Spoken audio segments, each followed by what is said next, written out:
Make a Path presents Let's Talk. Alright, Deadheads, today is the day the highly anticipated issue 141 is at your local comic book shop. Now, before we get into this, I want to do a little humble brag. 2 days ago I did a prediction video for issue 141, and it was the 3 panels that we got for the preview. I was right. Dead on. And I'm not saying this to be cocky, I'm saying this because I'm pretty proud. The comic book for me I think it's way harder to prick.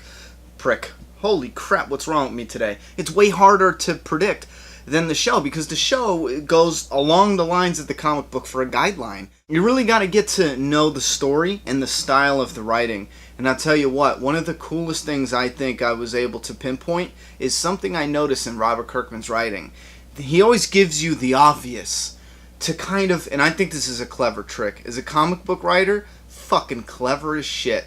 He gives you this obvious, exciting moment. Negan breaking out, right? That's the obvious, and I call it the distraction. However, it's not really a distraction, but that's just what I nicknamed it. Negan was the distraction, and what did they punch us in the gut with? An execution in this issue. Pick your one word to describe this issue. I'm gonna go with satisfying. And it's basically because of the end of the issue. Man, he's such a slime ball. I'm totally glad he is gone. And before we do break this video down, did you notice something clever as shit? 2 characters in this issue said the same thing to Rick Grimes. And there's foreshadowing and setup in both of those scenes between each character. Dwight in the beginning said, "Why the hell not?" to Rick Grimes. Later on, Negan himself will say the same thing. Why the hell not? And Dwight is not cut out to be the leader. You guys see the setup there? A little bit of something brewing, you know? Anyway, let's talk. The Walking Dead, issue 141. Alright guys, I'm going to start this off with the page count. 19 pages, takes place at Alexandria. Only 3 pages take place at the Hilltop, and no pages take place with Carl and the Whispers. But since he's on the cover of issue 143, I think we're going to be getting into his story pretty soon. So I don't mind waiting, because as I mentioned, even in, I believe it was the previous review for the previous issue, I was looking forward to Negan and Rick having one more, heavy conversation before Negan escaped or did whatever he was going to do. And it turns out Negan decides to stay in prison, which was a shocker to a lot of people, I know. And I haven't checked the internet, I'm sure there's people bitching, but I thought it was absolutely wonderful. You think about it, he didn't have much choices, like I was talking about in the previous prediction. There's a wall, and it's heavily guarded. There's trade routes. There's even traveling routes. Those are also heavily guarded. Negan is not a superhero. But I'm getting ahead of myself. In the comic, we start off with the group getting to Alexandria. We see an arrow thunking the telephone pole here, and I like how Rick is just like, alright, come on, Dwight, come on out. Now, Dwight comes out, and we get a first appearance of the new beginning, Dwight. And I'll put up another image of old Dwight, just in case any of you have forgotten, that's what he looked like. His new beginning look is pretty awesome. He's got longer hair now, that works. But I find his conversation with Rick the most interesting. Dwight, he's just not falling into the leadership role. It's been how many years now, and it's not working out, and it's not going to work out. Dwight knows this, and he wants Rick to do something, and Rick says, I can't help you, Dwight says again, why the hell not? And they're going to decide to, have an election for a new leader. Now, I don't want to go play by play what's happening in the comic, because obviously you already read it. However, I do want to touch base on the fact that I don't think this election is going to go off easily. We get a couple things from the comic. We get, coincidentally, Dwight doesn't want to be leader, and Negan just showed Rick that he could be trusted, even though Rick doesn't want to accept it. And I love Negan, but I fucking hate him, because I don't believe he deserves to be redeemed, because of killing Glenn. On the same strength, I loved Abraham too, and Dwight seems to get a free pass. I wonder why that is. But also we get that The people at Alexandria call them weirdos back at the sanctuary. They also say that nobody has gone to live at the sanctuary. They're the red-headed stepchild of the family, so to speak, of the communities. So it makes me lean more towards the fact that Dwight is holding it together, and it might fall apart if they pick a new leader. Now, I personally think it would be cool if we usher in a new character and say, okay, here's a guy they elected leader, and he is a strong, capable leader. Maybe he'll even work with Rick. I'm not too eager to get into another confrontation between the Saviors yet again with the people at Alexandria. However, I just thought of this now. That would be an interesting angle if they have that election. Negan started to show that Rick can trust him, and Negan finally talks Rick into saying, hey, they're going to turn on you. I can stop that. Maybe Negan helps. I'm not saying he goes and becomes the leader of the Saviors again, but maybe Negan can help a rebellion at the sanctuary. Something like that. I don't want to brainstorm and predict in the review here, but I just thought of that. So I'm going to hold on to that thought. And then moving on from Dwight, Rick comes into Alexandria talking to Andrea, and I like how she makes fun of him for going to see his boyfriend, Negan. A lot of us were waiting for a big reveal of Negan being gone, and he wasn't gone. He's sitting there with the door open saying, hey Rick, look, you could trust me now.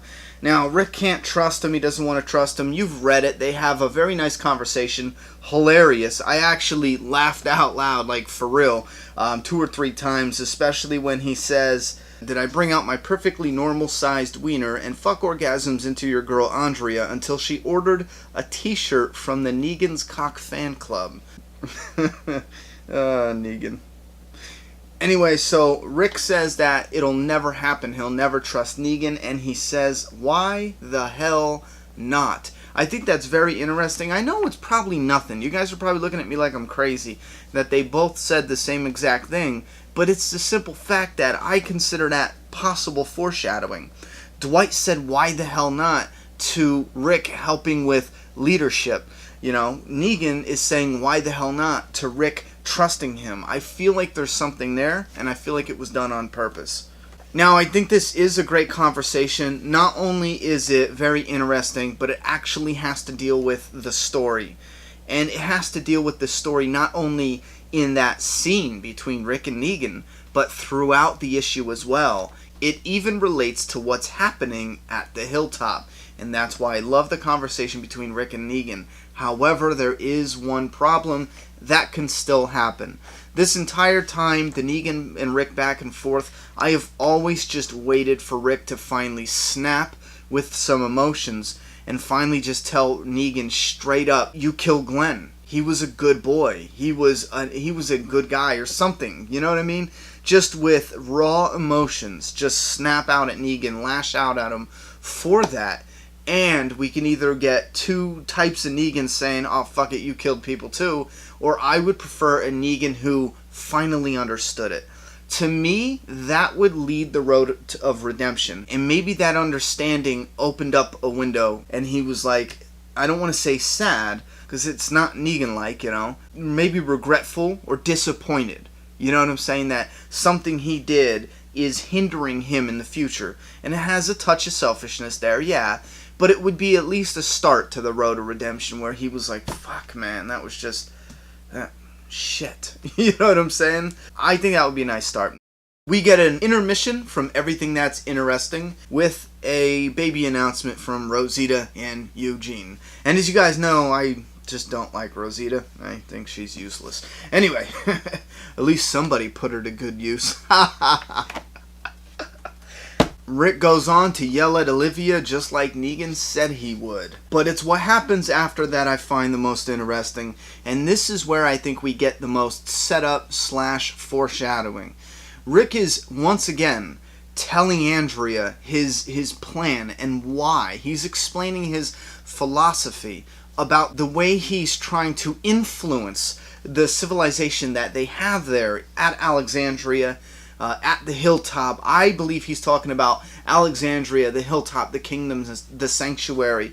He's talking about how he's leaving Negan alive. I'm the one who doesn't kill. I'm the one who says there's a better way. And that, I think, makes me a leader. I'm doing the right thing instead of the easy thing. But more than that, I'm showing that we are better than our emotions. We're more than our rage and our fury, our anger and hatred. We are civilized people. And here's where I think it's just ominous. If we ever lose that, if we ever go back to how it was before, kill to survive, all that, that's when this all starts to fall apart, and fall apart is in bold. You read those words, those haunting words, you turn the page, wham! I don't think foreshadowing gets any clearer than that, you know? Man, just listen to those words. That's when it all starts to fall apart. When we execute our enemies, you know, that have surrendered, that are prisoners, when we execute human beings, even though they're our enemies, even though they were dangerous, even though they tried to kill us, if we execute people who can no longer do us harm because we have already won and imprisoned them, like Negan and Gregory, if we execute them, then our community will fall apart. Maggie decides that Gregory's influence on the people, the pity they might have on him, or whatever reasons, you know, it's a threat to her, her leadership, Jesus, his leadership as well. It's a threat to the entire Hilltop. And she decides to say screw it, and she has him executed by hanging, which is rather ironic because around 85-ish issues ago, Maggie was the one hanging from a tree. So, for a cliffhanger. Ain't that neat? I like that. Overall, issue 141, subtitled Opportunity, I think it's absolutely fantastic. I thought the best of times were behind us. We've already had it. Or maybe we were already in the best of times with All Out War. I think that's a more accurate statement. I thought Negan and All Out War was the best of times. It was the comic book at its peak. And I could not be any happier to admit that I was fucking wrong. I was as wrong as it gets. But listen, I rambled enough. I'm probably going to split this into a couple videos. So if I do, I don't know how I'm going to end this. Tell me everything you felt about this issue down in the comment box below.